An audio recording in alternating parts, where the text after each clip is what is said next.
Bab 11. Mas Danang pergi. Aku bangun pagi kesiangan. Tidak dibangunkan oleh ibu maupun suamiku. Apa mereka semua melupakanku? Setelah sholat subuh, aku segera turun dan ke dapur. Di sana pasti ada ibu. Kok ibu nggak bangunin Diana? Tanyaku pada ibu. Biasanya kan bangun sendiri. Ibu kira kamu lagi haid, makanya nggak turun sholat. Memang Danang nggak bangunin. Aku menggeleng kepala. Gimana mau bangunin, orang kita lagi berantem. Ucapannya hanya tertahan di tenggorokanku. Tolongin ibu sapu halaman nak. Tadi ibu belum sempat nyapu. Pinta ibu padaku. Aku segera ke teras untuk menyapu halaman. Biasanya memang ibu yang lebih dulu menyapu halaman baru ke dapur membuat sarapan. Mobil kami kemana? Kok sudah tidak ada? Apa Mas Danang sudah pergi sepagian ini? Tak mau ambil pusing, aku segera menyelesaikan pekerjaanku. Bu, Mas Danang pergi. Kok mobil udah nggak ada? Tanyaku pada ibu setelah aku selesai menyapu dan pergi ke dapur. Tadi katanya Danang udah pamit, emang belum? Kok kamu nggak tahu? Aku diam tak menjawab. Mas Danang pergi tanpa pamit padaku. Tegas sekali kamu mas. Kamu marah padaku. Kamu mau ngabaikanku. Danang pergi ke Jawa Tengah. Ada kerabat jauh ibu yang meninggal. Tapi karena situasi masih seperti ini, makanya tidak boleh ada keramaian kan? Jadi tadi Danang pergi untuk takziah mewakili ayah dan ibu, ucap ibu menjelaskan tanpa diminta. Aku mengangguk lemah mendengar penjelasan ibu. Bu, Diana nggak bantuin masak ya, harus daring pagi-pagi, ucapku berbohong.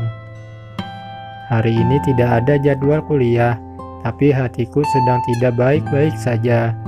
Suamiku pergi begitu saja tanpa pamit padaku. Meskipun kami sedang marahan, harusnya dia tidak pergi tanpa pamit begitu. Apalagi mungkin saja dia tidak hanya pergi seharian. Jahat kamu mas. Aku membuka smartphone milikku. Kulihat Mas Danang terakhir online tadi pagi jam 5. Apa dia sedang berkendara? Semoga suamiku itu baik-baik saja. Berkendara dengan selamat sampai tujuan dan pulang kembali, doaku dalam hati. Sampai siang, aku hanya bergelung di dalam selimut. Badanku malas, hatiku tidak nyaman. Tadi ibu sempat memanggilku untuk sarapan, tapi aku enggan turun. Diana, kamu tidak mau makan siang? Ini sudah siang loh. Tadi nggak mau sarapan juga. Tanya ibu sesaat setelah masuk ke kamarku. Aku menggeleng dengan malas. Kamu sakit? Ibu bertanya sambil memegang keningku. Enggak panas kok, ucap ibu lagi. Diana sebel sama Mas Danang, ucapku dengan suara bergetar menahan tangis. Loh, kenapa? Kok malah nangis? Tanya ibu dengan khawatir. Mas Danang jahat, pergi tidak bilang-bilang. Semalam juga dia tidur di kamarnya sendiri. Wah. Akhirnya aku menangis dengan kencang di hadapan ibuku sekaligus mertuaku. Aduh, anak ibu, udah nikah kok masih nangis. Kencang lagi nangisnya. Danang ninggalin kamu sendirian di kamar tadi malam. Maksudnya kalian tidur sendiri-sendiri? Tanya ibu. Iya, wah, jawabku sambil terus menangis. Udah, nanti kalau Danang datang ibu jewer kupingnya, bujuk ibu. Jangan. Kenapa? Kan tadi Diana bilang Danang jahat. Diana yang salah, jawabku pelan. Coba sekarang cerita sama ibu. Sebenarnya semalam Diana yang mengusir Mas Danang dari kamar ini karena cerita mengalir dengan lancar dari mulutku, menceritakan semua hal yang terjadi. di mana aku marah dan meminta Mas Danang untuk memblokir akun, tapi kemudian tidak dituruti olehnya. Diana, mungkin kamu tidak begitu memperhatikan, tapi kamu harus tahu, bahkan anak-anak gadis tetangga kita ini semua menyukai Mas Danang. Bahkan mereka dengan terang-terangan menggodanya saat acara walimah kemarin kan? Kalau kamu terus mengikuti rasa cemburumu, maka kamu akan capek sendiri. Hal itu mungkin saja akan terjadi lagi di kemudian hari. Ibu menjeda ucapannya dan menatap ke arahku. Menikah itu tentang saling mempercayai dan menekan ego. Ibu tahu kalau selama ini kamu begitu disayangi Mas Danang. Sebagai adik, semua keinginanmu diturutinya, tapi sekarang kamu istrinya, nak. Kamu harus menuruti dan taat pada suami dalam hal kebaikan dan bukan kemaksiatan pada Allah. Kusimak semua perkataan ibu dengan seksama. Apa kamu tidak percaya pada Mas Danang? Tanya ibu.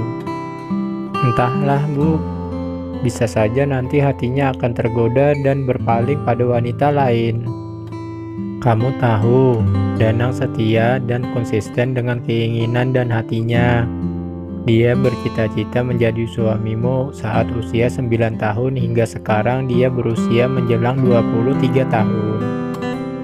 Anak usia 9 tahun kenapa sudah ingin menjadi suami, Bu? Itu aneh. Kamu belum bertanya padanya kenapa dia ingin menjagamu dan menjadi suamimu. Aku menggelengkan kepala. Bagaimana mau bertanya jika kami malah sibuk bertengkar? Ibu saja yang cerita, bujukku. Biar Danang saja yang cerita, gak seru dong kalau ibu yang cerita.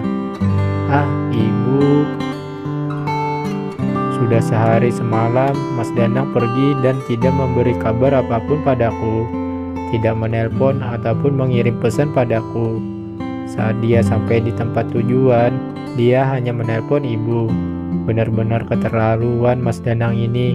Tega sekali mengabaikanku.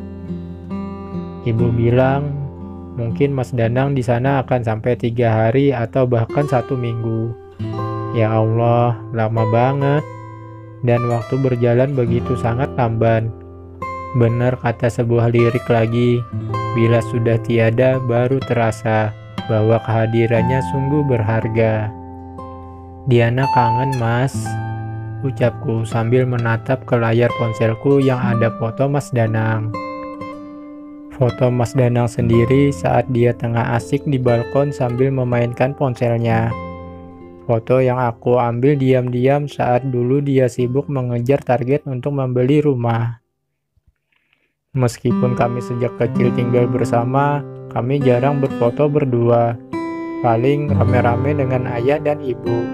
Bahkan sekarang sudah menikah pun aku masih belum memiliki foto berdua, kecuali foto pernikahan.